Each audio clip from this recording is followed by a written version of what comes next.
is Struby. I'm Wayne Struby. And we're Therapy Nexus, and we're going to be interviewing Dr. Kirk Painter. That's true. Doctor now. Yeah. Well, I mean, it's just a thing, right? Right. That's what we do. When I first met you, Kirk. He's moved up in the world. Yeah. I got a last name too since then. Painter? Yeah. Yeah. All right. Well, since we're here just discussing stuff with Kirk, we want to see what he has to say about himself. I mean, what were you back in, junior high? The chicks checking you out, you're flexing. Yeah. What made you just... I'm sure you were on your way to becoming something big and bad, and then you became a physical therapist instead. Right. So what happened? Yeah. Yeah, I had no clue. I didn't know what I wanted to do. I didn't know what I wanted to do in college. When I first started, I thought, well, maybe business.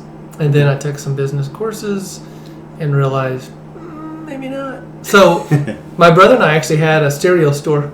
Oh, really? Really? Yep. And Where were you? Corpus. Oh, okay. Yeah. Y'all stole stereos and stuff? Yeah. Stole them and sold them for good money. Yeah. It's a store. Right, no, he wanted to do the store, and I went in with him, and my mom sort of in with it, and we sold for a little while, and I went off to college, and they did their thing with it, and I still didn't know what I was going to do. So I ended up getting a animal science degree. For your bachelor's? Mm-hmm. Okay. My first degree. So growing up, we had horses and cattle and hay. I loved hay. Hay sucks so bad. I have so many visions of That's why you're so hay strong. in the hay dust in the 102 degree heat. You blow it's not rock, it's made of hay. Oh, I've been there, man. I've been there. so but it sort of made sense. I didn't want to be a vet. I didn't want to be a physician. I knew. Was there things that made you not want to be those things? Yes. Yeah, for sure. So my buddy Sammy, his dad was a physician, and I never saw his dad. Would be at his house hanging out. It was never there. It was always I was like, doesn't seem fun.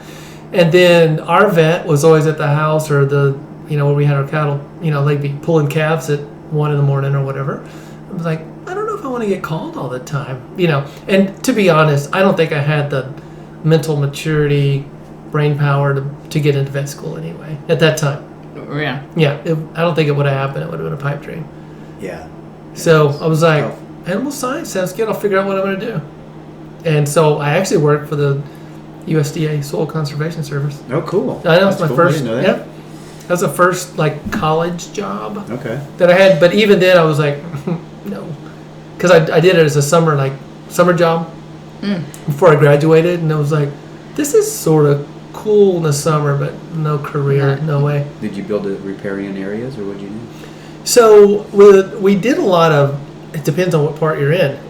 In West Texas, it's all about keeping the sand from getting washed away. So you just do a lot of building. That earthwork. Yeah. Cool, man. And then I was up in Paris, Texas. And fancy. Yeah, I know. No, super great people. Up there, it's all about ponds. Everyone's building tanks. Mm-hmm. Yeah, so I was like, oh, okay. So I kept looking around, and I think my wife's boss said, I know a guy who works at a PT clinic. He's in my Sunday school class.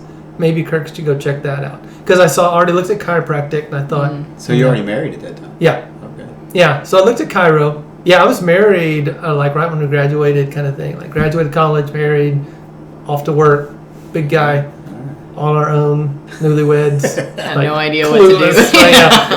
Yeah. And so I looked at these things, looked at nurse, anesthetist, and that was boring.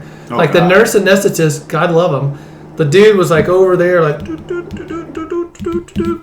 and the doctor, the surgeon, and the nursing staff, everyone's having fun. I'm like, no, That's why you do rounds. I can't do that. That's why you make rounds when you're a kid trying to figure out what Yeah, to do. I can't do that.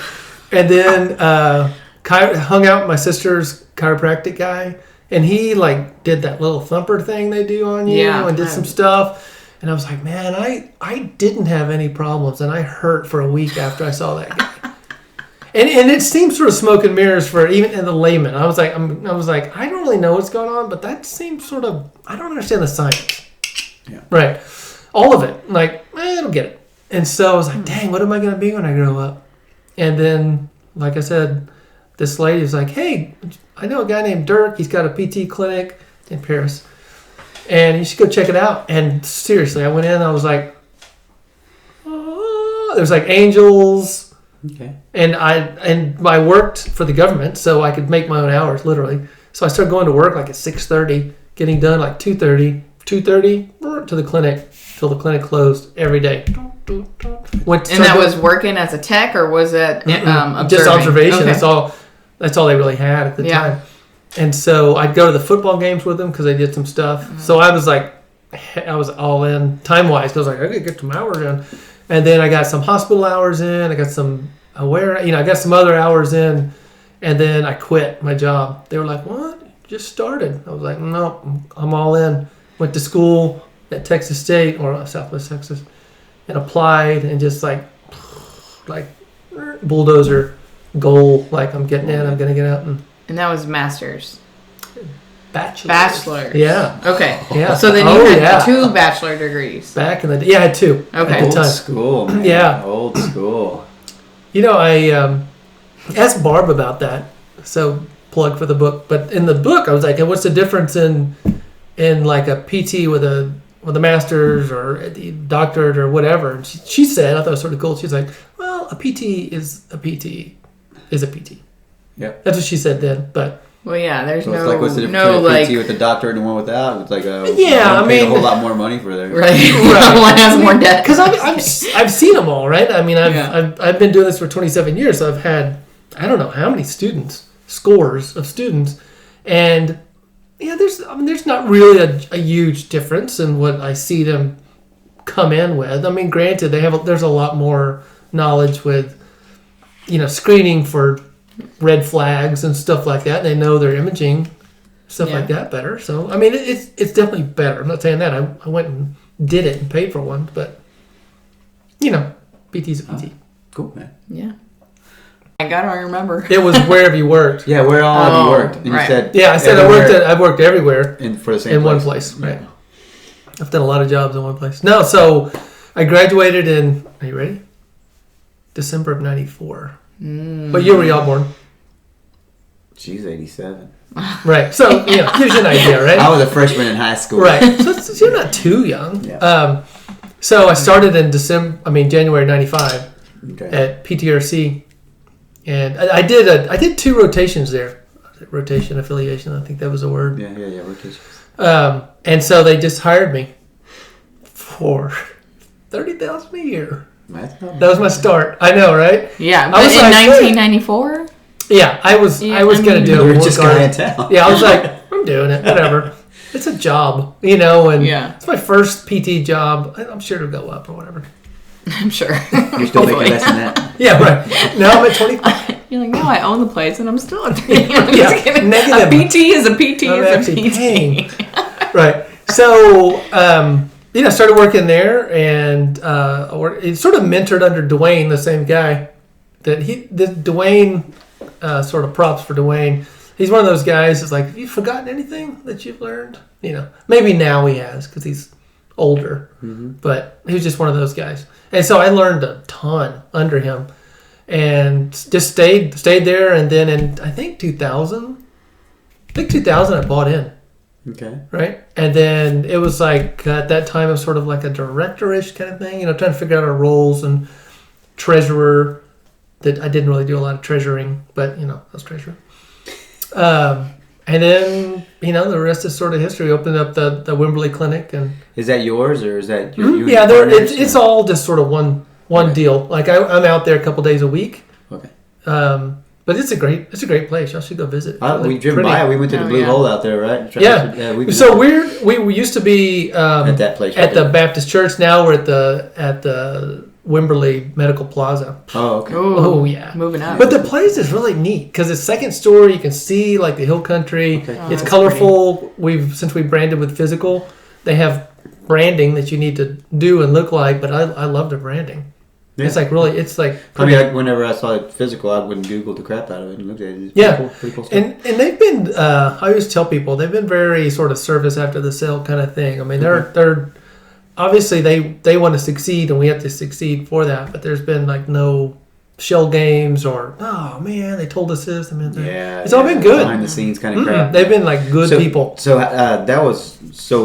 obviously have questions you asked us to ask you, but that was one thing. So how did that work? Did y'all have to like sell them some of your shares, or how does that work with y'all? So it's a franchise. Okay, so what does that mean? I'm not going to tell you. No, I'm just kidding. It's like, well, that's the whole point of the interview. Yeah, right. The interview's over. So, they are on the web and they're here and there and they send you mailers and stuff. So I was like, well, let me see what these guys are all about. Because I've felt that we're sort of mom and poppy. It's like my partners and myself are like, we're PTs, but we're not. No one's typically like in a small practice, like really great, like business. Like, oh, unless they just go out there and force it in.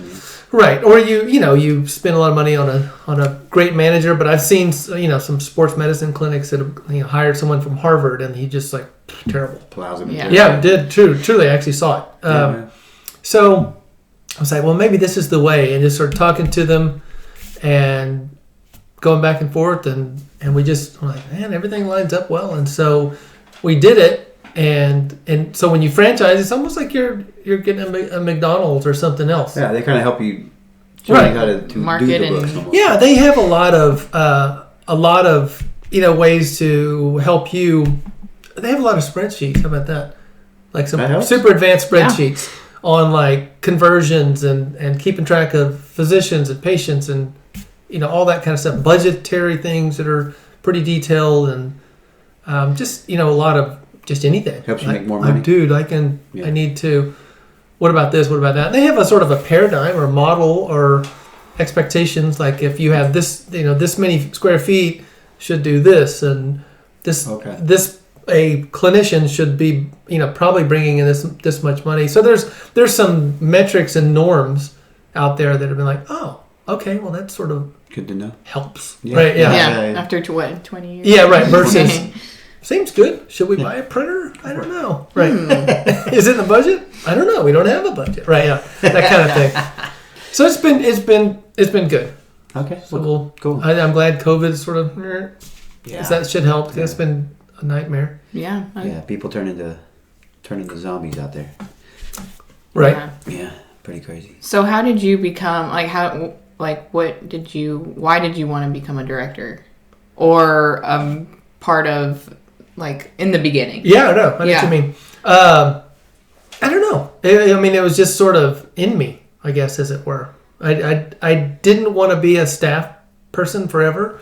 I sort of saw what they did and talked to Dwayne. Dwayne really sort of brought me in. He was like, he told me later, he was like, hey, he told the other partners, like, if we don't probably bring him in, he's probably just going to go somewhere and compete with us. So maybe we'll bring him in. I thought, oh, that's a nice compliment. Yeah. I learned later, right? I don't know if I would have done that or not, but to start your own. Well, you just knew that you're a little more ambitious than. Right. I think because I am kind of a drivenish kind of person. Kind of.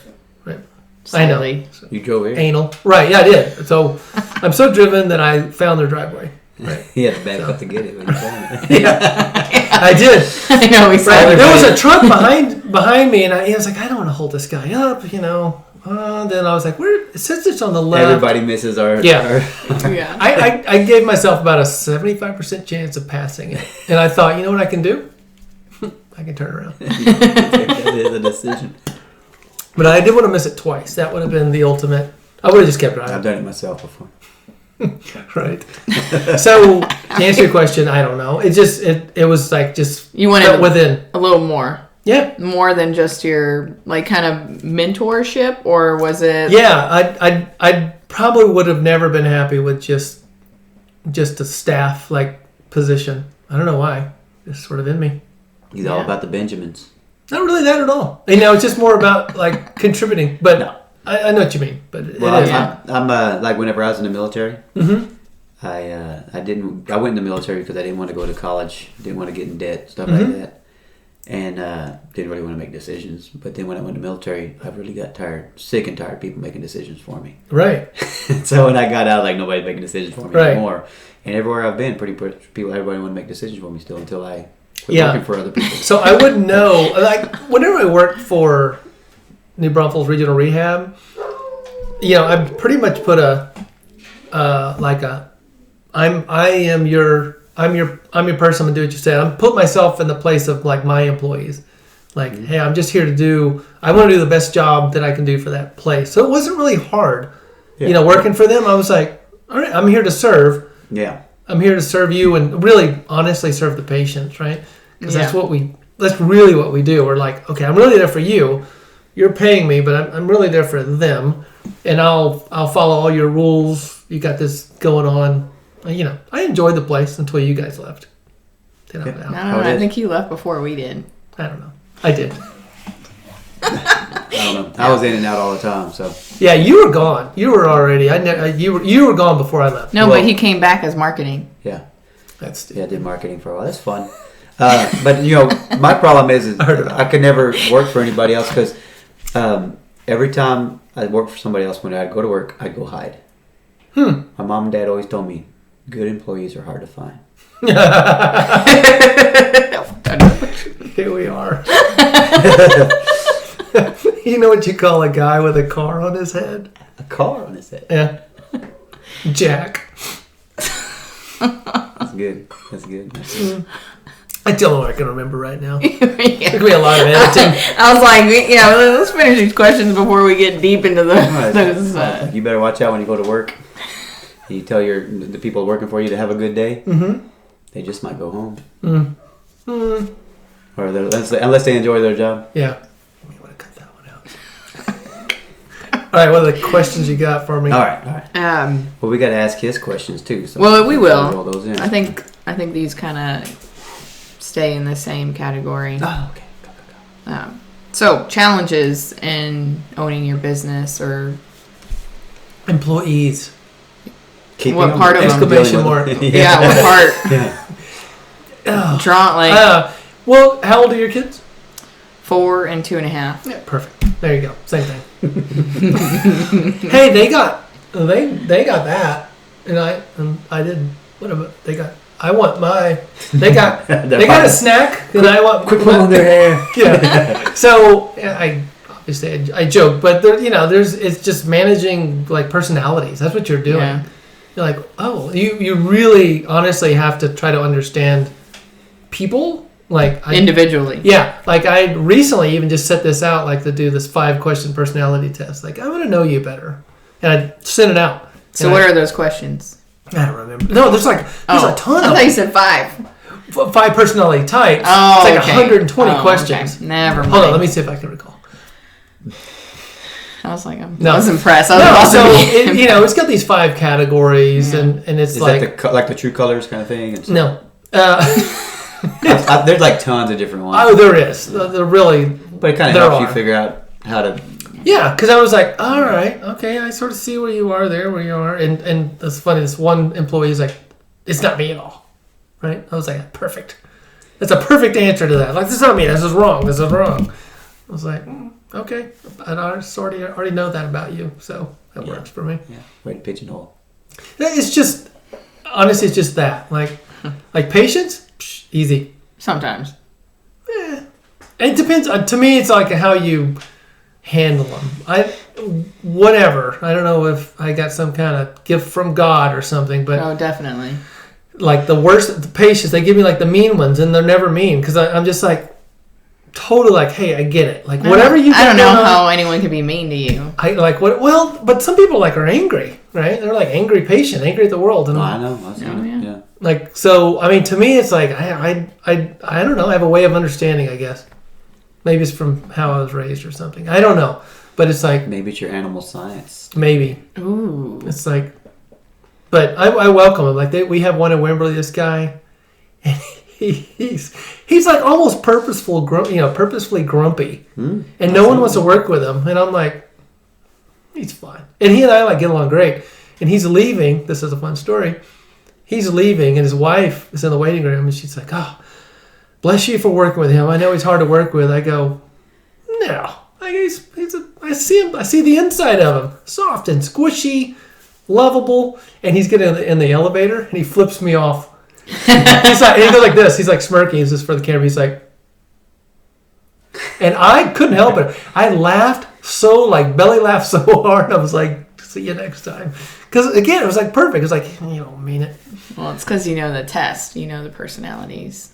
Yes, I'm sure that's it. I'm kidding. I don't know. I just I don't seem to have a hard. It's that sixth sense. It's just kind of getting to know people. I think maybe if they feel that you do like really care. Like I really care about you getting you better. Like you can be mad at me or not, but I'm still going to try to get you better. I don't know. I really don't. I feel like I'm in a psychologist's office right now, but I don't know what it is. Well, you never know. These people with personalities.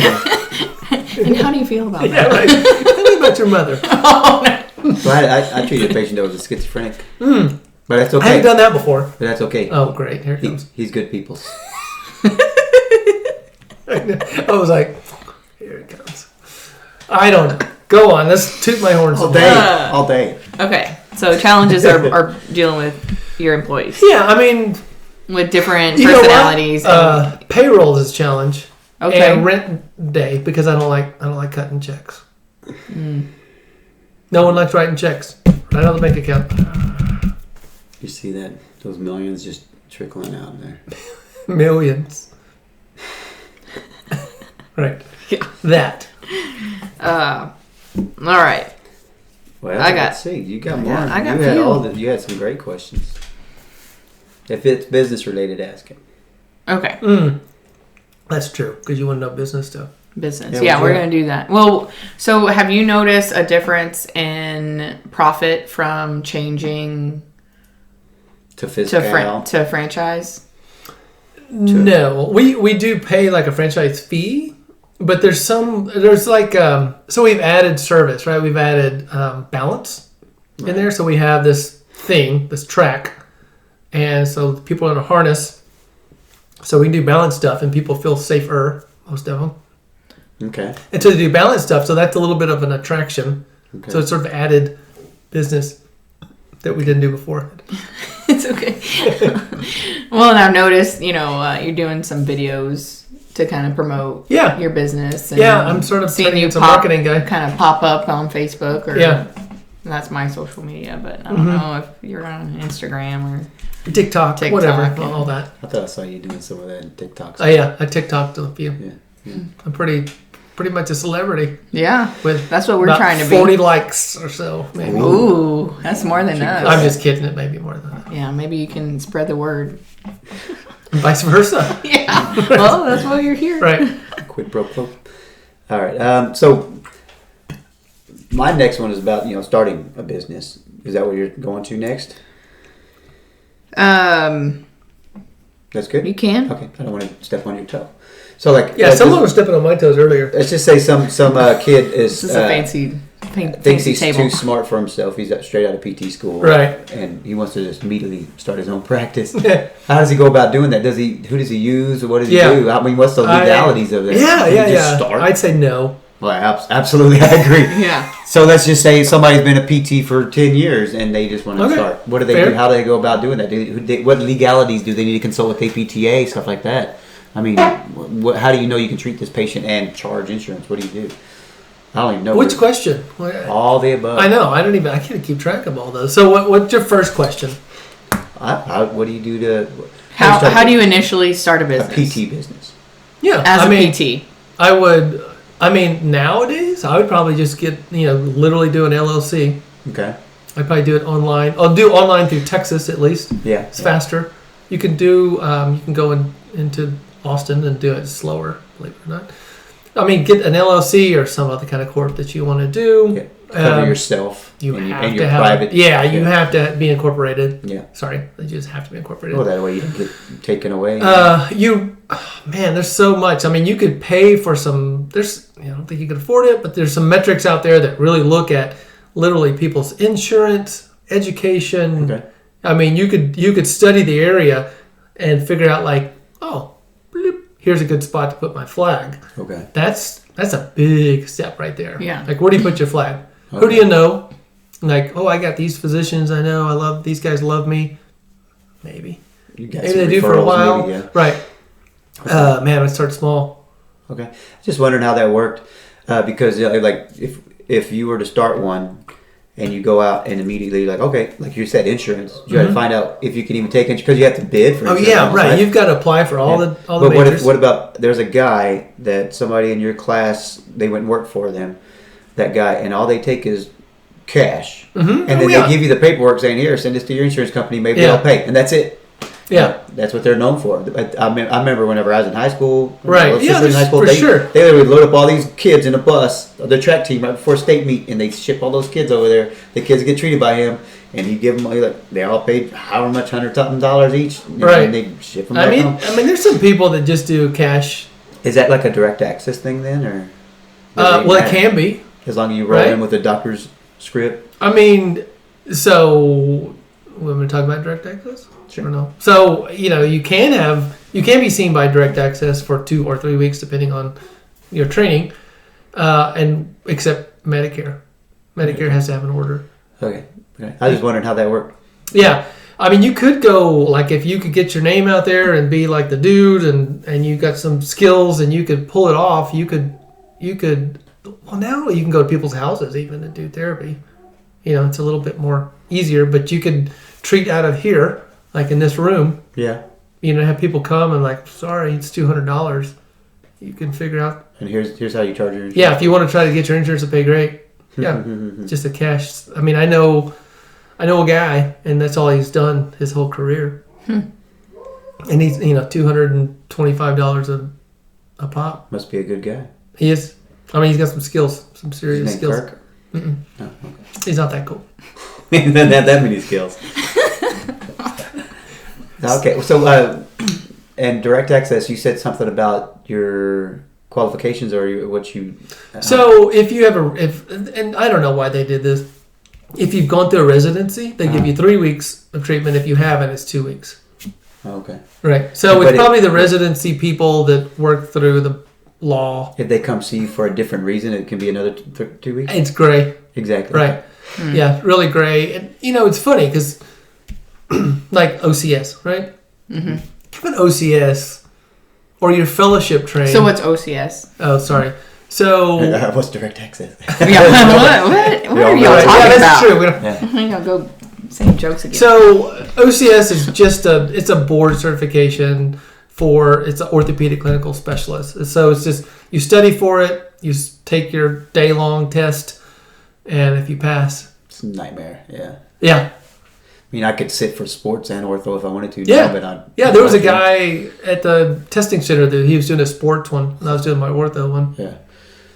Yeah, and as long as you have, you've been doing it for 2 years supposedly in that section, you can sit for it. Yeah, right. They have all these 2,000 hours, and they have all these little things you got to check off. Yeah, I was gonna do mine, but what's the point? People try to talk me into it, I'm good. Yeah, for me, I did it. It's more for marketing. I did it. Yeah, it was 50-50 for me. It was it'd be good for the clinic, good for the business, but I want to do it. I want to check that box off. Same thing with the doctorate deal. Yeah, it was it'll be good for the clinic, but I want to do it. So I had some goals, and I was like, check. That's good. But now, I should outlive these and just retire. I did the sort of same thing with I don't know why I'm even going on this, but so I'm a medical examiner. I know, sounds fancy, but it's not. So you have cadavers come in? Yeah, right. So I do the Federal Motor Carrier Safety Administration, DOT physicals. The physicals on people that need their certification to turn drive. your head and cough kind of stuff. Yeah, absolutely. But we do a lot of OCMED kind of things. We do work steps there, and so we test a lot of people that aren't patients, and we do drug testing. So it all dovetails. Everything's like one stop. Cool. But was that before the franchise or? Yeah, before. And so that's just so that's a side. That's like a cash business. Okay. That's a cash business we have on our insurance business. The companies pay us. Which is nice, yeah. Mm-hmm. How do you stay up on par with all this? You gotta pay attention to APTA stuff all the time to know what changed with direct access and stuff, or who does that? Do you have legally? How do you know what the hell's going on? Yeah. There is some through physical, they keep us posted on some things, course, but it's nice. But before that, before that, it was just us keeping track. Yeah, fingers crossed. Yeah, you stay. I mean, you stay. Did you? I know that when we were in PT school, they said, oh, here's a lawyer with APTA. Stay a member APTA. You can always consult this lawyer. But yeah, I like the way you look at it. Yeah, I never. A load of crap. Yeah, so you have About to have what? your own lawyer Right. about what you legally can do as a therapist and knowing what. Well, I mean, in our State Practice Act, I mean, I had that literally on my computer. You wake up and read it daily? Every day. Okay. No, I had like a PDF of it. I'd be like, well, I don't know. Okay.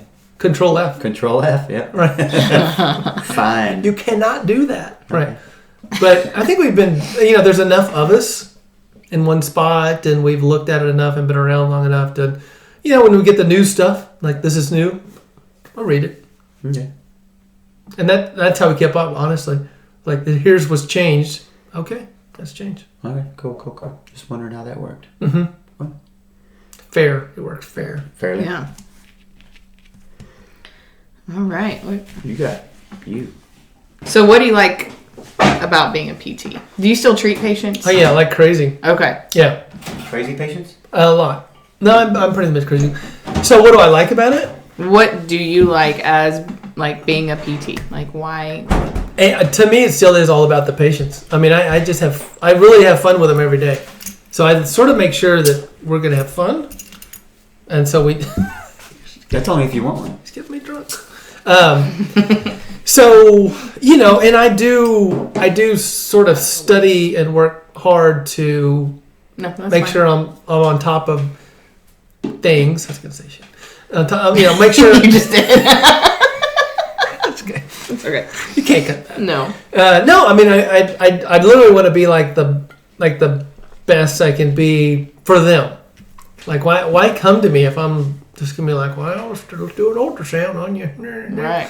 Not that there's anything wrong with an ultrasound. There's some spots for it, but back in the olden days, right? Bake and bake. Yeah, man, you'd like hot pack ultrasound massage. Hummer. Yeah. Yeah. So for me, and were you ever at that stage where you did that? No, not so much. I mean, I use ultrasound, but not a lot. Like I use it like less than anyone probably. Like Dwayne and I, neither one used it a great deal, I don't think. But that's a long time ago. So for me, it's all about the puzzle solving, right? I love solving that. Like, what's wrong with you? Like, how can we get you better fast? And let's cut through all the bull. And that's why I like McKenzie, by the way. I'm a McKenzie guy. That was a fun test exam. Guess I'm an exam guy too. That was the hardest exam I ever took. McKenzie? The McKenzie exam. I knew both their textbooks and all the little manuals we had for everything. I was like, knew it. Went in like both guns ready. First question, I was like, crap. Really? Yeah. Like I literally did one of these like in college. We go, like is there an answer anywhere? So I like McKenzie though, just because it's really no nonsense. It's all about like symptoms. Like, how was that? Better, worse, same. That's better. I mean, like today I had a really challenging McKenzie guy, but he walked out like a lot better. Like he's got bad sciatic issues, and and in the olden days I probably would have been a little cautious to do all I did today. I'm like, whatever. Did some stuff. Yeah. But so just, I don't know, just the thrill of getting people better. And what's the retest on McKenzie? Is it just like, oh, this causes pain, and then you retest it after? So no, there's a lot of concordant or familiar sign checks. Like I use, this is going to get technical, I don't know who the audience is, but like say that they have a slump test that's positive, straight leg positive, you can literally in the clinic do some repeated motions and that'll change. Like, and or bending, like, or extension. Like, so I look at motion, pain, peripheralization, whatever. You can change stuff like, boom, especially with a derangement disc. A disc issue, it changes in front of your eyes, right? It's like literally like, better. And they can leave better, or they can leave with us knowing a lot more. And they come back, I'm like, do this when you come back, regardless. Stop if it hurts or do whatever, but I'll know more. So it's just, to me, it's just very cut and dry versus in college, we're like palpating, like, oh, that's a millimeter left and right. Yeah, you have to I didn't finger and feel and I was calling it then. I was like, this is bull. Like I don't believe this. And McKenzie, I can't feel this. Right. Yeah, I don't get it. I really was. I was like, this is bull. I don't believe it. Yeah. Like this is not. You can't reproduce this. And then later you read the literature, and even Stanley Parrish is like, we're not very reproducible. Mm-hmm. So what's the point? Like, I don't know. And I know there's a lot of fellowship trained people out there that are like, no, I can feel the SI joint. And it's moved over, and we're gonna do some stuff. I'm simpler. Yeah. I he used like Laslit's rules for SI joint stuff. Like there's some criteria for that. It's just like flex, rotate the hips, and go from there. Yeah. I'm a simple man. Yes. There's nothing wrong with that. Yeah. Simple but complex. Cheers. Cheers. Cheers, mate. Oh, and I love McKenzie because they're all New Zealand trained and they say things like, up you go, off you go, out you go. Even the American guys. Like you go to a course and they bring in real patients. Yeah. And this patient comes in, he's like, all right, up you go on the table. And it's like us. This guy's from Texas. But you spend so much time in New Zealand and they pick up those little things. So I finish a course there. I get a patient. I'm like, all right, off you go. Oh, off you go. I mean, leave. Like, get out of here. Get out. Get. Oh. All right. So enough about me. Yeah. More about me. So what makes a good therapist, physical therapist? Ooh. I'll start with the generals. Like a good nurse, someone who cares, right? Because I like at the hospital, it used to frustrate me to no end whenever things were going on. The patient had a need, and the nurses are like, I'm like, dude, like, yeah, lights like, bing, yeah, like, like they have to go to the bathroom, right? Yeah, get your booty in there. Yeah, and you're like with a patient. Yeah, you're like, right. I can't do anything. So I mean, care, like they have to be like invested in the patient. To me, it's like the patient's the focus. They're the ones. Your job is to help them every way you can, and then secondarily, you do that by knowing your stuff. Knowledge. Like you can't. To me. You shouldn't just be a therapist and like, I'm going to take my CEUs and I'm going to take some fun stuff on the finger and then like, to me, like, hey, let's like get into it. Like get some skills, get some real skills and use them because we have all taken a course, right? And you're like, oh, that was fun. And then the course manual is under your bed. Like, well, that was a fun course. It's like taking some courses and going and you're like all about it. You're just killing patients. Right. And you're doing everything you can to crush them. We got to try this on you. Right. Yeah. So, and we do that. Like as therapists, we cull out the stuff. It's like, okay, I gave that a shot. I was all in and that didn't work. I mean, I've had modalities like that. Like, all right, let's try the laser. The one we had, like, I don't think it works too good. Yeah, I saw at your clinic you have dry needling. Mm-hmm. Dry needling. Dude, I've had like great success with that. Yeah. I mean, like amazing success. I just took a pelvic advanced course with it this past 2 weekends ago. Is that where you were when I texted you? Yeah. Man, I mean, it's like, and it was Mark, the guy that makes the cash money. Stab you in the pelvic area with needles? Oh man, I told my partners, they wanted to be my partner for the thing. And I was like, well, okay, but we're going to get intimate. Mm-hmm. Like we're pelvic floor. Like, it wasn't too bad. But like some needles that are sort of handy are right over the pubic ramus. Huh. Like that covers a lot of nerves. Yeah. Right there. But there's a lot of pelvic floor stuff that you can help with needles. But it's been amazing. Like have you ever had needle? Have you ever been needled? Yeah. Yeah? Yeah, we did it like in while we were in PT school. She was in PT school. I was just fresh out of PT school. Yeah. And so we were learning it. It was whenever dry needling first kind of came out. Yeah. And so we were doing it over there at the clinic we were at, and Hillary was practicing on me. Yeah. And I have fear of needles. Yeah. That's probably like one contraindication. Yeah. It is a contraindication. She was dry needling my upper trap, practicing on me. Right. And then she started like stirring the pot with it.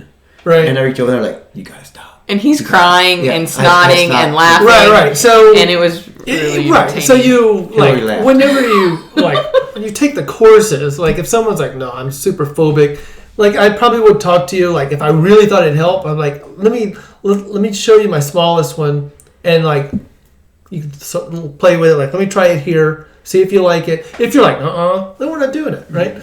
But man, I've seen some results, like just crazy results. Yeah. Well, before we could dry needle anybody else, we had to stick a needle in our own forearm. So I like, that's it. Then I did it, and I was like, I probably wouldn't needle you. But when she did that to me, I had to grab her hand, and I was like, "You got it." Right. She's like, "Okay." And I let go, and she started going and worse. Oh, no, I mean, Right. She's pretty bad. Yeah. We were dating, and it was funny. So for the trap, though, in our course, they teach you to sort of pinch it up. And do that, right? So it keeps it out of lung field. Plus the pinch helps too. Oh yeah, we did. I grabbed it and I was like, and he was just crying. Well, that's another thing. I'm not sure that all the pistoning is required. There's some research that doesn't really necessarily support that as much. So one needle in, one needle out. Always heard it's better be pissed on than pissed off. Mm-hmm. I've always said that. So yes, I'm a fan. Like, and I'll just do that. You know, like I don't believe any one thing is going to help everybody. Oh, it's impossible, right? Well, because the human body's complex, right? Pro needling, yeah. So have you heard the phrase, if all you have is a hammer? You see nails? Everything looks like a nail. Right, yeah. So I make sure that I'll do that. Like, okay, I got this tool. I got this tool. I got this tool. And I got this tool. And then you have a toolbox. You got a toolbox. To put them all in. Tell the students, like I've done McKenzie lectures for the PT school. And I'm like, first off, you know, like this is a tool. You shouldn't be a McKenzieite or a parasite or a manualite or any of those things, because I've seen the students come out and they're like, that's no good. That's no and then good. It's that tunnel vision. Yeah, it's only this. Like McKenzie, it doesn't work. It's like, dude, like be open-minded, because there's a lot of research out there that you haven't seen yet, because you're like this big in the PT world. You're young. And so that's just what I say. Cause I agree. It's sometimes silly. It's like, dude, don't become a religion. Like, don't. Which is crazy. Right. How it becomes. It is you know, they do that. Like some schools, like, let's do it. We do it this way. We're in this group, and this is how we do it. And I did get to do a pro bono at the university. And I did. Oh, you did it. Yeah, we were talking about it. Yeah, it was great. I mean, I had the best time last ever. Week? Yeah. It was. I mean, the drive. You're driving to Round Rock, right? I know. Besides the drive, I mean, listen to stuff on the way, so that was good. But it was fun, and we did some McKenzie stuff with some people, and we had you worked with students doing this, or there's like a proctory guy going around, and he was we talked a little bit. He was an OCS guy, so he was orthopedically like with it, and it was fun. But they had a one patient, and this is the beauty of McKenzie. I was so sure, like, oh, he's got an extension bias. He hurt himself bending and blah, blah, blah. I'll show these two girls this. And we tested, like, he had a slump, like positive slump. I was like, oh, yeah, I got this. Have him do some press-ups. We did that. Do the slump again. He's like, oh, it's worse. It's like way down. I'm like, all right, let's, and it was a little bit more involved than that. But I was like, let's flex him. Flexed him. I can't remember if it was lying or sitting. He does a slump again, and it was like, oh, that's a lot better. I was like, flex him. Send him home with flexion. I was wrong. Yeah. Right. Well, that's what McKenzie's all about, though. McKenzie's all about, like, not that. Like, not always extension. Or, you know, it's just like, it's like, let the symptoms guide you. That's why you test and retest. Right? Yeah, exactly. Yeah. All right, I'll stop, because this is going to go, like, really long for you guys. No. Where we at? We're at 56. It's usually, Well, I mean, 49 on this, and this is when, remember, you started, so. Oh, okay. About 50 minutes. We got another 30 minutes left, man. So we asked, what makes a good physical therapist? Mm-hmm. What makes a good business? Clinic. Right. You know, I mean, that's a tough one, right? Because a good business is just numbers. Right. Right? A good clinic is just patients. Right? So you gotta meld those together. Because you can be a great you can with be patients and people. Yeah, I think if you're all numbers, you're gonna fail. Mm-hmm. And if you're all like, I don't care about the numbers, I just want to get you're gonna fail. So you meet in the middle. Yeah. wisest words ever spoken. That's pretty good. Yeah, it's true though. It is. So you can. There was a clinic. I think what they call them, Azul. They came and went, but I think they were pretty hard into the like a non-therapist owner and sort of a business like, and they ended up failing. And physical has people call me to say like, hey, I'm gonna think about getting this physical thing. Should I do it or not? And I will tell them like, hey, they're non-therapists, right? They're like, I'm whatever, retired Army, I'm retired management, whatever, and I want to invest in this company and do this and hire some therapists. I'm like, that's all well and good, but if you don't have your heart in this and about getting people like better and doing the right thing, I advise you not to do this. Like, don't do it. Yeah. And they're like, oh, okay, I appreciate that. We really want, they're like, we really want to help. I go, okay, but don't. This isn't a money machine. Like, don't become a money maker because it's not good. It's not what the profession's about. Right. Just like, well, I'm here to rip off Medicare and the insurance companies, that kind of stuff. Yeah. Absolutely. Right. I always tell people you have to sleep at night. Yes, you should be able to sleep at night, and not like. Yeah. I don't care. Like, if we're not as profitable, but I can sleep better, so be it. I'm going to do that. I'm not going to like rape and pillage, because to me, people know. If they don't know directly, they sort of know indirectly. Like, I think I've been had a little bit. I think those guys like really tried to. Oh yeah, you can tell. Squeeze me a little bit. Oh yeah. Right. People know. So I'm super upfront with people. I'm like, nope, you don't need therapy anymore. And half the time I'm arguing. It's so. Not to. I'm like, you don't need therapy. It's so anymore. hard to break up with a patient. Yeah. I'm like, you don't need therapy. Yeah, but my doctor. Okay. Yeah. We have this thing called an ABN. You can sign it, and that says that if Medicare determines that you didn't need therapy, then you pay for the therapist. The therapy that you've had since you signed it. And they're like, yeah, I think pretty much at home I could work out at home. Yeah, we put it in that context. It's like, it's not me, it's you. Every You're time. too good. I mean, in 27 years, every single time, like, yeah, I think you're right. I'm probably pretty good at home. Because it could be a social hour too. That's what. Oh no, and it is. I mean, we have a pretty fun place. People know each other. And they like the environment. That's something that just got me good. thinking. I don't know. This definitely isn't legal advice, but when it comes down to it, like Hillary and I, we train people how to run for 5 years at the Center for the Intrepid. I mean, we treat Navy SEALs. Yeah. So it took that long to train someone to run? Yeah, they were that bad. Wow. No, but we did that. That for 5 years. Yeah, there's tons of people we couldn't get rid of, but because they were just lived locally and they're at the Center for the Intrepid. But we did that, and we're decent at teaching people how to run, and we have people call us all the time asking us that.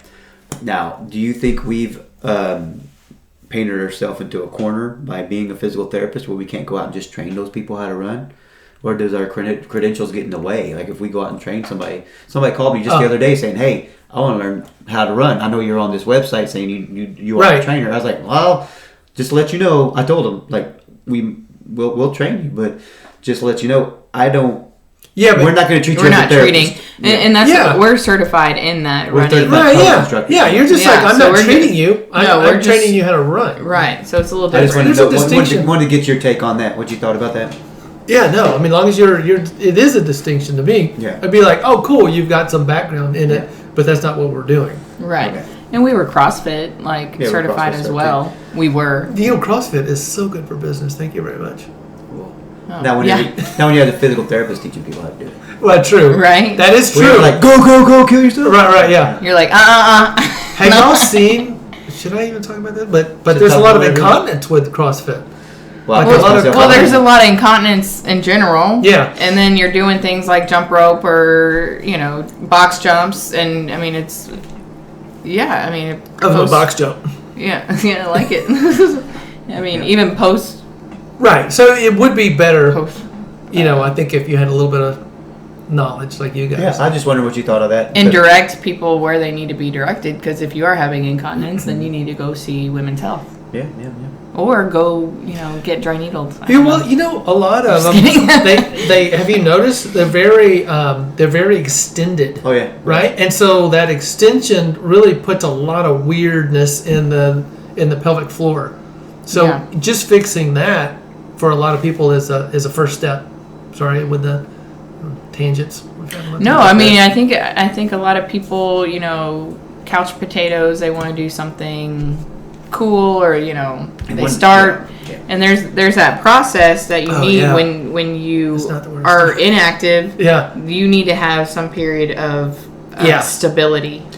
Yeah, or flexibility. And some of these people that come out and do that, they were, high school athletes, and they haven't done anything in 20 years, and they come out the gate flying. And there's that fine line, and I think that all comes down to, like, are you a good therapist? Like, well, do you have a good CrossFit coach? Like, like, are you at a good gym that will actually take the time to see your form and see what you're doing and see that? Like, there's that process of learning that technique. Right, yeah. Yeah. I'm with you.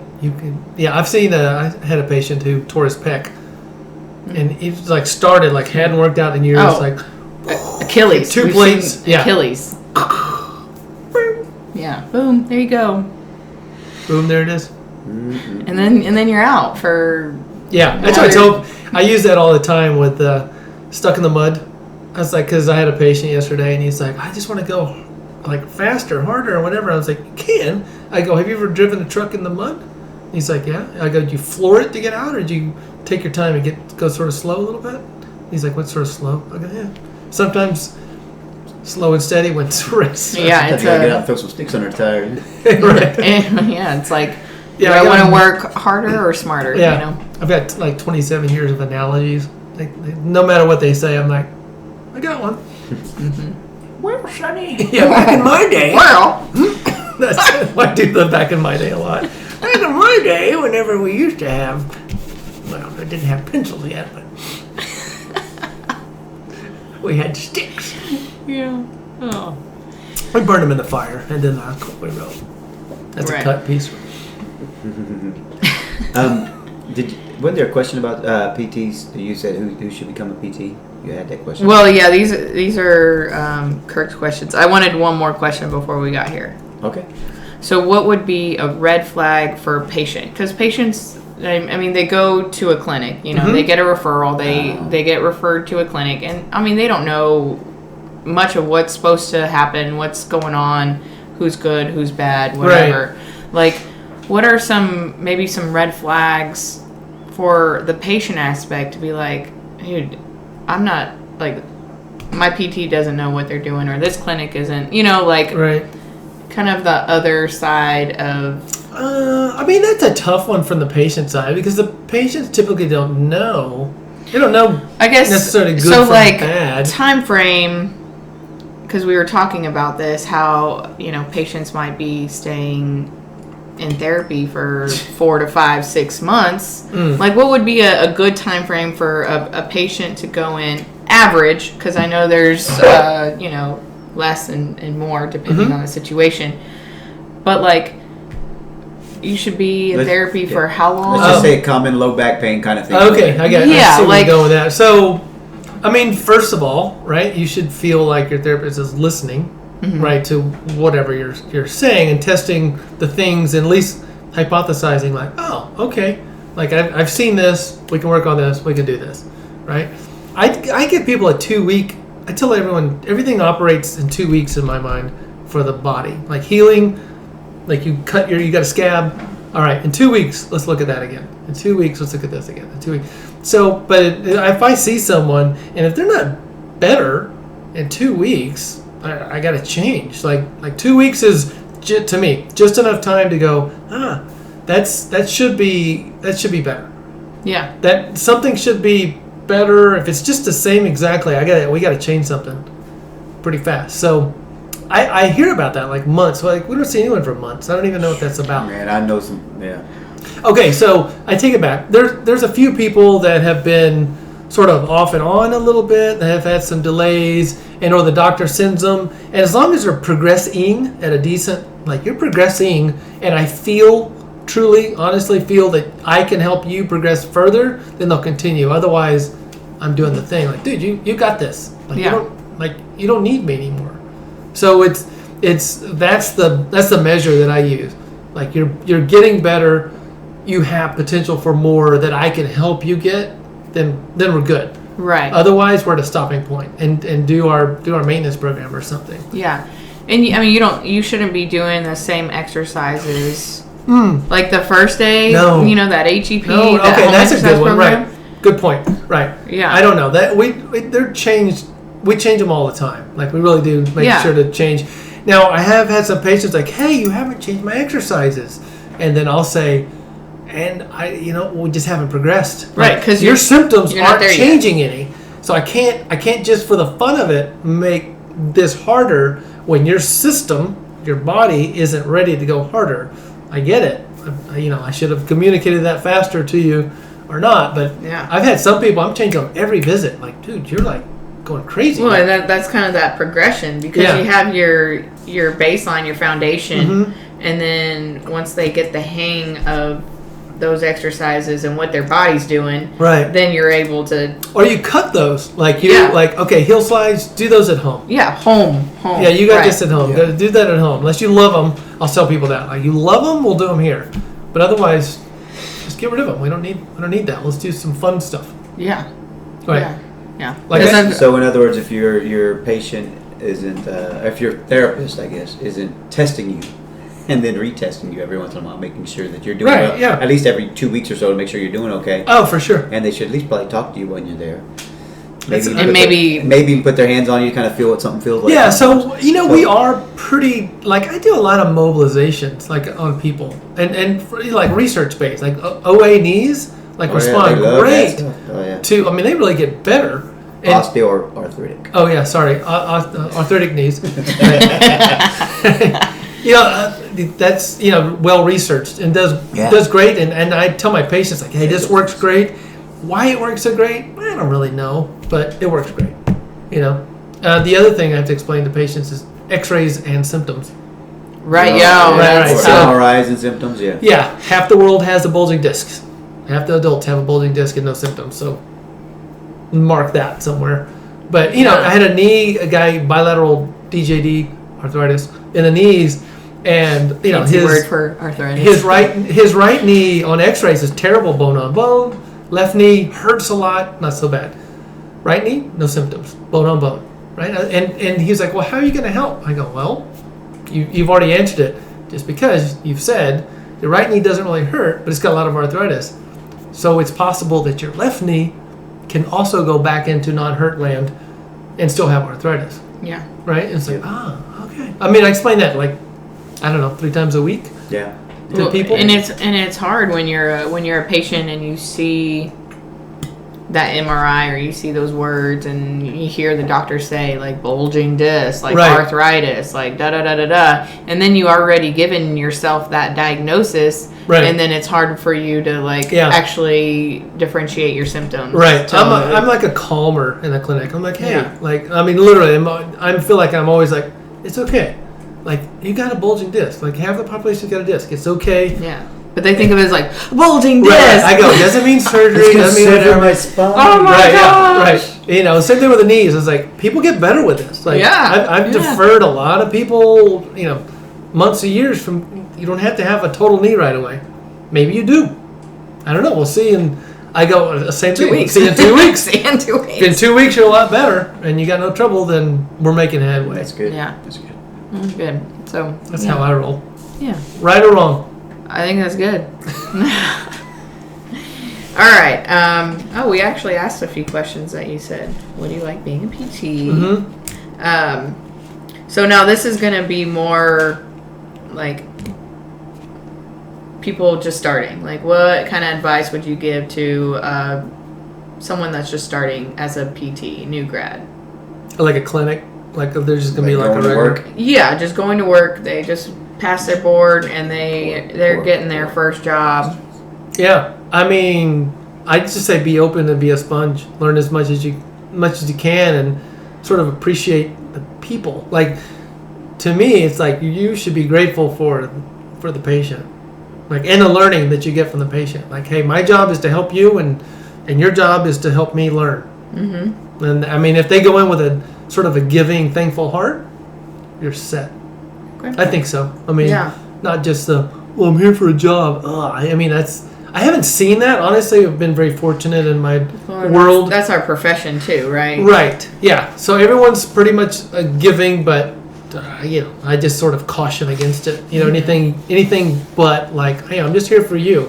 Like I'm in this. To me, it's like clergy. Like clergy, firemen, police, medical. Yeah. Right. That's what all those people are. They're there to serve. You're there to serve, and you're rewarded for that. The servitude, right? Yeah. It's one of those things. I didn't know if that was going to be a joke. No. Well, I could. It wasn't, but I was just like, what do PTs have in common with? Yeah. So they do. They really, environment. So I think it was like in Forbes or whatever. I think it's in the book. I can't remember. But the most satisfying jobs were the first one was clergy, and then firemen, and then PTs. Most satisfying. And what do they have in common? What do firemen do? I know. They help, yeah. Right, yeah. They get cats out of trees. Right, cats out of trees. So that's what we do. So now you're saying you're giving advice to new PTs. How about people trying to get into PT school? Students. Man. Whew. I could literally. This is a whole nother hour. Oh yeah, it's more. It's days. Yeah. I mean, I could. One.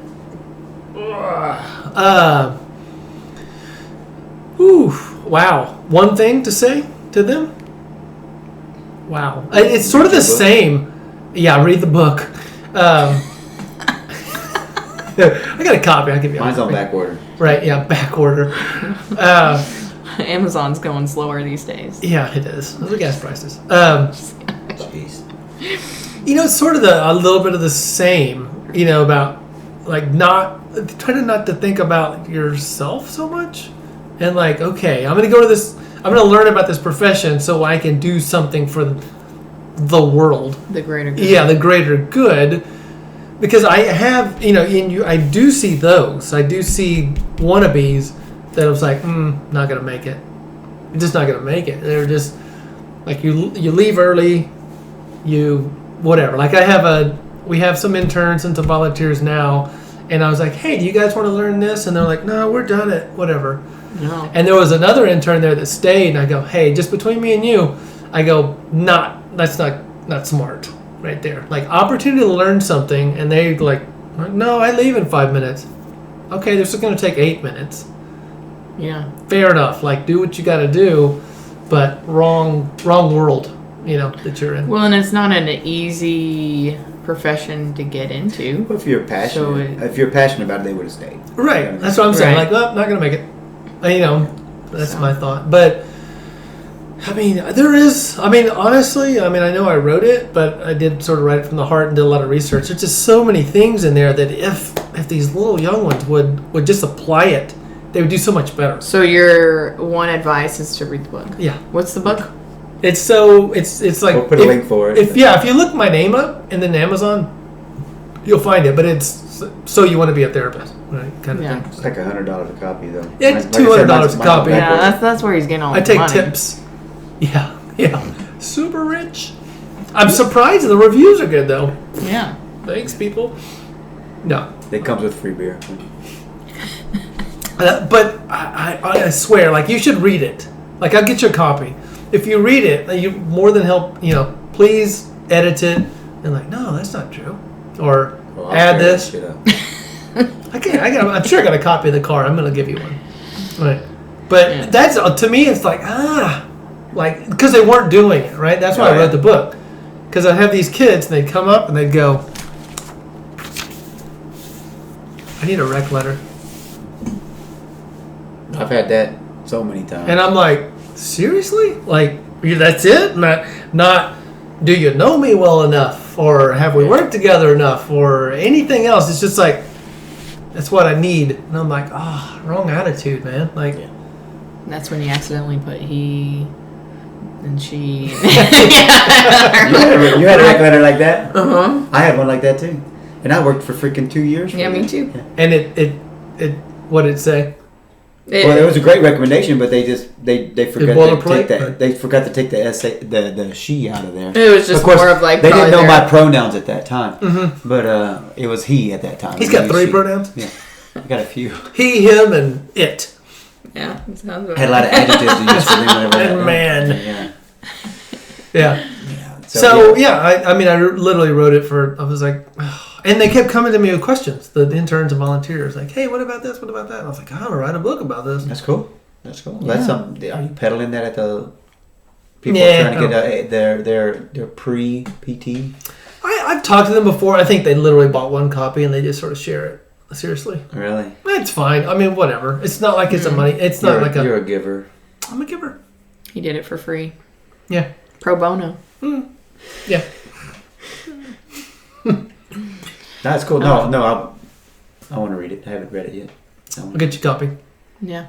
It honestly, I welcome the input. I've done it before. People like, tell me, be honest. Oh yeah, for sure. Well, and everyone has different perspectives and, Well, we've stories. Done it so many times trying to help people get into PT school that we think will be great PTs. You know, right? We've seen them working and have their passion for the patient and the career. And we're like, all right, let's sit down and talk about this. Right. If you really need to be one, right? Or Interviews, if you just need to be a PTA, let's talk about mock interviews, right? Yeah, and we did mock interviews like crazy, right? And you sort of know soon, like, ooh, no, like Dwayne and I have done a mock interview on his old students or whatever, and I mean we're pretty brutal, and we told him like, hey, we're gonna like be brutal. We're like, and just I'd stop him, like, no, like stop, like no, just stop, start over, like that was terrible. Because, they'll do the, well, I mostly think that... Yeah, you need to know your stuff in the interview. I was like, not going to work. Because you're going to... The interviewers are going to be like... Yeah. They're going to be like, I wonder what's for dinner tonight. Well, and how many people... all day. And how many people are they interviewing? And how many people get in? So, that's a question. Like, what would you tell someone... Like, what makes you different than other people? Right. You know what I told my guy? Because he said they said it was Dr. Spivey, or at the time it's just Steve-O. Steven. No, sorry, no. At that time, for my interview, it was oh damn it, I can't think of his name now. Right? Too many beers. But Poppy, Mark Poppy, and he was like, "What makes you better than these other applicants?" And I wasn't prepared for any of these questions. I was like, nothing. I go, I don't know these applicants. I go, I'm sure they're all qualified. I go, I have no idea. But I go, I'm prepared because of this. And then afterwards, I was like, hey, that wasn't bad. Pretty good. Yeah. I was like, that wasn't too bad. Leaving, I was like, leaving, I was like, that wasn't a bad answer. Yeah, right. But coming out, I was like, but that was my true, I was like, from my heart, I was like, well, probably nothing. I don't, because we're all like all numbers, everyone's done. It's like a 1,000 race. plus observation. I won by 1,000th. Well, it's like I don't know that we're any different at all. I don't know these people, but I got a 4.0 on this semester. Whatever. So I mean, but that was a question that I faced, and I was like, oh, I don't know, maybe not. I mean, there's some humility. To me, it's tough. Like I've interviewed a lot. Like I've been at the university and interviewed a ton. That's part of the reason I wrote the book. I've seen them, and then I've had 1 million volunteers and 1 million interns and 1 million employees. Well, because you've been doing it for... Right, 1 million years. Right, back in the dinosaur days. But you start to, hear a lot of... if you talk to 1,000 people and you ask them the same question, you start to get a pattern. Like, oh, okay, there's the sort of a no. That's a terrible whatever. And that's awesome. And it's usually the people that have a lot of passion just do well. Yeah. I mean, it's like... That's why I always told them, like, try to have a story. It's always good to have a story because then they'll remember you. Dude. And then you're entertaining, and then right. it makes it part of you. And so you're excited about it yourself. Perfect. Instead of just trying to come up with some BS answer. Yeah, that's what I told them. Make you look good. I was like, do not do that. And so I have this long-ass list of, like, this is just decent possible questions. Look up any question I could ask you and just come up with a story in your head and you don't have to make it up on the fly, but just relate it to something back in your life. Or you can tell them. I really don't know that. Yeah. No, or I don't know that. I don't know that answer, but that's what I say in my book. Yeah, exactly. I don't know the answer, but here's what I think. Yeah. That's all we want. Yeah. Like, unless it's just like, oh, you want to kill puppies? No, that's not good. But I can still remember an applicant who, this girl, we said, what can we remember about you? And that's like a common thing. Like, what's going to help us remember about you? And she was like, well, my car broke down over there by the old HEB in San Marcos. And I had to get pantyhose because I ripped my pantyhose. So a car's down there. I had to go in the HEB and get pantyhose, and I had to put them on as I was going up the hill. And I finally got them all the way on as I made it most of the way up the hill. And then I got into the building, and it was about time to get in here. I was sweating. And she painted the story. And she still didn't have her pantyhose all the way up? Oh, yeah. She was just nice, yeah. Oh, okay. And Spivey and I were like this. Like, you need a ride to your car? Yeah. And she left, and I was like, correct.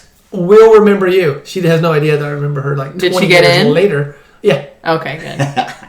Not because of the story. But part of it, yeah. It has to be. I was like, good job. But, yeah, this I want to be a physical therapist to help people because helping people makes me feel better. Yeah, that's the one that's like, it's not going to make... Or the people that's like, what's a PTA do? Well, they do like evaluations and stuff, and they just treat people, and no, didn't do no research. No clue on the world. It's like, okay, good. Check you later. Yeah. Mm-hmm. So I tell people this too. I go, how much money do you think you'll make a year as a PT? How much money do you think they make a year as a PT? What are they going to start at? You start off at like 60 maybe, and then with taxes like 50, okay, 45. So start at 60. What are they going to get up to in 5 years? 80, right? So say they get to, say the average, we'll say 75, right? And how many years are they going to work? Depends. 30, right? It depends who you are. Right. I was like, that was the answer. So we'll just go conservative. 70 times 30. So that's what, $2 million in their lifetime? So I'm saying you're interviewing and preparing for $2 million. Put it in that perspective. I mean, I know the other jobs pay 70, but sometimes people don't think about it, right? Yeah. You don't think about hourly. Like, what are you making an hour? Oh, I never thought about that. Or what are you making as a lifetime? Oh, I never thought about that. So sometimes it just sort of makes people think, like, this is a $2 million interview you're doing. How about that? Oh, crap. Yeah, maybe you should prepare for it a little, Yeah. But even the prereqs to get, like, just even thought about or even get an interview, like, you need to know your stuff. Yeah, right. Like, come on. Right. Yep, absolutely. So, All right. Well, so is that all the questions we got through all of them? I have another question. Oh, darn. So, what's your favorite physical therapy joke? Oh, I didn't look one up. I don't have I one. told you. I know. I thought about it on the way over. I was like, I never did come up with a PT joke. But I got all one up in pain. here. I got a pain one. Ready? Okay. So, this 88-year-old lady and husband are in bed, right? Oh. And it's like 4 a.m, and the lady starts screaming, "I'm dead! I'm dead! Oh my God, I'm dead!" And the husband's like waking up. He's like, "What? You're not dead. You're in bed with me here." "Oh my God, you're dead! You're dead!" He's like, "We're not dead. We're dead." He's like, "Why? Why are we dead?" Because we're in heaven. "Why are we in heaven?" She goes, "Well, I woke up and I have no pain, so I must be in heaven." Cheers. That's good. That's good. That's the closest I got to a PT joke, right? That's good. Yeah, that's funny. That was good. All the old people that hurt, love it. Yeah. Do you know why couples go to the gym together? Why? So they can work out their relationship. Oh man. I usually don't give that's a pretty bad one. Good, man. That's a lot coming from me, man. Sure. Wow. What else you got? Let me think. I got an asterisk here on this one. Oh, he actually wrote them down. He did his homework. Yeah, he did. I didn't do that. Yeah. What's Captain Hook's favorite place to shop? I don't know. Secondhand store. That's an amputee joke. Right, yeah. That's a good amputee joke. So when my boys were little, had twin boys, right? When they were like 8, we're in the car, and we're stuck in traffic, and he says, "Hey, Dad, what's it like to be drunk?" And I was like, "Well, son," I go, "you see those 2 cars in front of us?" He's like, "Yeah." I go, "If you're drunk, you see like 4 of them." And he looks at me and goes, "Dad, there's only 1 car there." That's good. That's good. You're welcome. Cheers, everybody. Cheers. Is that one even going anymore? It says low battery. It's still recording now. If it says low battery, it's not dead yet. We'll ask you to come back again. Yeah, y'all need to look Take up. more time out of your day to hang out with us. Yeah. No, that's all I have. All right. I think that's about it. Yeah, this was awesome. Yeah. Thank you for coming. Sure. And yeah, so that's the last question I had. Just one. We ask everybody. Not all therapists are made the same. Not all clinics are made the same. Mm-hmm. We all know that. So what is it that we should put in our directory that we're trying to build to kind of help people decide where to go? Right. How do we help decide people make that decision? Because people have said, "Oh, I'll talk to your doctor, get word of mouth." I mean, we're trying to be that word of mouth, I guess you'd say. Right. Well, I mean, it is very one-on-one. Like, you're going to get hands-on, you're going to get dad jokes. But, I mean, we're truly, like, our motto is where friendships and healing come together. So we really do, like, befriend everyone. Yeah, that's because we connect with everybody because it's just better. I mean, it's in my blood anyway. Like, I just like to I like to get to know people just because I like to get to know people. But I think it helps connect because you don't want to go. I mean, you wouldn't want to go to a robot. You know, like, hey, we're doing robot therapy. Yeah. You know, I don't know. I mean, I do. You know, the skills. I mean, we can talk about skills. I try to keep the skills up so you get what you. You know, you can pay the same and have higher skills, or you can pay the same and have lower skills. Just like going to a doctor that's like board certified in whatever or not. You know, typically you go with a board certified guy. Yeah, exactly. Well, with doctors though, you don't really care about their friendship. You know what I mean? Like with the therapist, you got to see them for 6 weeks. But how many people? You know, how many times do you go like, he's a pretty good doctor, but he's got a bedside manner, right? Yeah, exactly. So this is true. If you're a physician, say, and you have a really good bedside manner and a mediocre skill level, you're going to be full of patients, right? I mean, it's just the way it is. If there's somehow you can have like rocking skills and good bedside manner, you're gonna be too busy to handle yourself. It's like you talked about, like the business. If you do your numbers well and you treat patients well, right? You got to mesh them, right? Yeah. And they get paid for all this stuff. I mean, this is like advice for the century here. Well, you know, when we get paid, maybe you can get paid. Okay. We're doing free marketing for you. Oh, right, fair. So yeah, for that book, what's the name of your book? It's again. Yeah, it's just easy to look it up on Amazon under my name, Kirk Painter. But it's like, so you want to be a physical therapist, or so you want to be a therapist. Okay, Kirk Painter. So you want to be. That's and me. then we'll also put all your links in, and we'll add that to the bottom of the YouTube video and all the other videos. Yeah. We're trying to and where can people reach you, or what? Yeah. So I say the easiest thing to do is just look up physical, like FYZICAL. Let's get physical. Physcal. You're right. And you know, we're in San Marcos and Wimberley. So it's just easier, right? Instead of going www.millionletters.com. Yeah. Yeah. Absolutely. No, right. Just some people know how to use Google. But you shared our link. You shared the links with us, and we'll put them in the notes. Cool. Nice. Yeah. Right. Thanks, brother. Yeah. It's been fun. Yeah. I've liked it. All All right. I'm gonna right. be a movie star when I grow up. One day we are too. Well, you're already a book star. So Yeah. We just know our family loves us. So. yeah. Right. Yeah, that's why we get our likes.